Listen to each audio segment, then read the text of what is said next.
Ağqula kəndində içməli su təchizatı sisteminin yaxşılaşdırılması məqsədilə iri miqyaslı infrastruktur layihəsi həyata keçirilir. İşlərin gedişi ilə yerində Marneuli Bələdiyyəsinin meri tanış olub. Layihə çərçivəsində 160 metr dərinliyində artezan quyusu qazılacaq.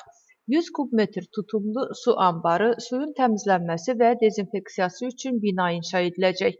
Həmçinin uzunluğu təxminən 3500 metr olan daxili su şəbəkəsi qurulacaq. Layihə regionlarda həyata keçiriləcək layihələr fondu və yerli büdcənin birgə maliyyələşdirilməsi ilə icra olunur.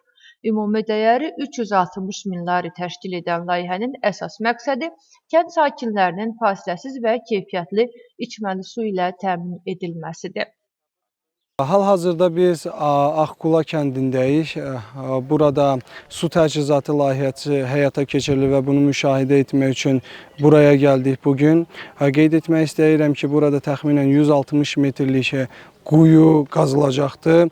Təxminən 3000 metrəyə yaxın şəbəkə qurulacaqdır və ilin axırında, 2026-cı ilin axırında artıq burada yaşayan 60 ailənin içməli suyu kəsintisiz şəkildə olacaqdır. Qeyd etmək istəyirəm ki, bu layihə həm yerli büdcə, həm də mərkəzi büdcədən ayrılıb və həyata keçirilir. Nəyimiz çatmır, mütəmadi də olsa, hamısı həll olunur. Qazımız həll olundu, çox çətinlik çəkirdik. Meşə odunlarından istifadə eləməklə çox çətinlik çəkirdik, qazımız həll olundu. Su problemimiz var idi, şikayətimizi dedik, söylədik devlətimizə, həll eləyirlər, göz qabağındadır. Biz də gözümüzlə şahid oluruq bu işlərin. Bu haqda təşəkkür edirik devlətimizə. İnşallah yol problemlərimiz var. Bu da inanırıq ki, devlətimizə mütəmadi olaraq həll olunacaqdır.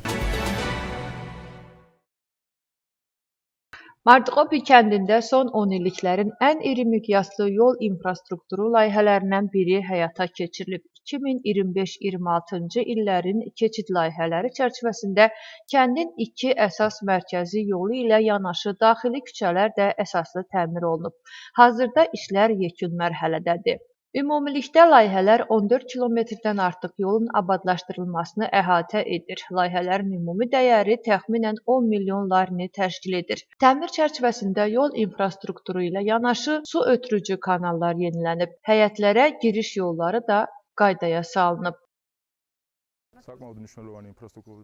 Martqopi kəndində son zamanlar bir çox əhəmiyyətli layihələr həyata keçirildi. Sakinlər üçün ən vacib məsələ olan yolların səhmana salınması. Kəndin mərkəzi yollarının məsafəsi təxminən 5 km yarımdır. Bu məsafələrə 2 qat asfalt salındı. İyaşə suları üçün kanallar çəkildi. Evlərə gedən yollara asfalt çəkildi.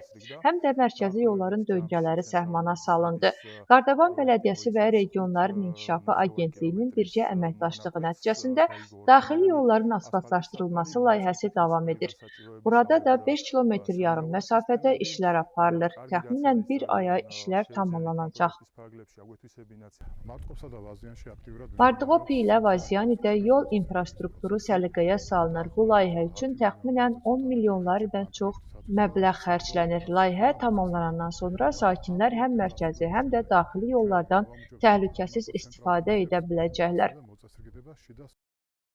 Yerli sakinlərin sözlərinə görə yol infrastrukturunun bərpası və yenilənməsi Martqopi üçün tarixi əhəmiyyət daşıyır.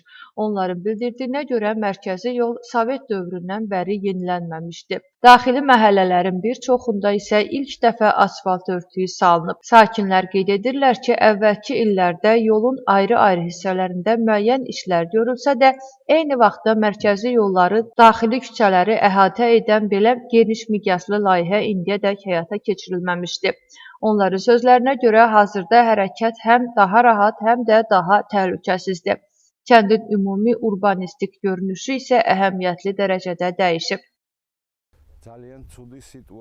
Georgi Şinçikaşvili gələnədək Martqopidə vəziyyət dayanılmaz idi. Nə yolumuz, nə suyumuz var idi. O gələndən sonra belə deyək Martqopi dirilməyə başladı. İndi dayandığımız bu küçədə yağış yağanda böyük gölməçələr yaranırdı. Bu küçə çox pis vəziyyətdə idi. Piyada hərəkət edə bilmirdik. İndi isə gözəl yol çəkildi. İyaşə suları üçün kanal da çəkilib. 60 ildir burada yaşayıram, heç vaxt belə bir kanalımız olmamışdı.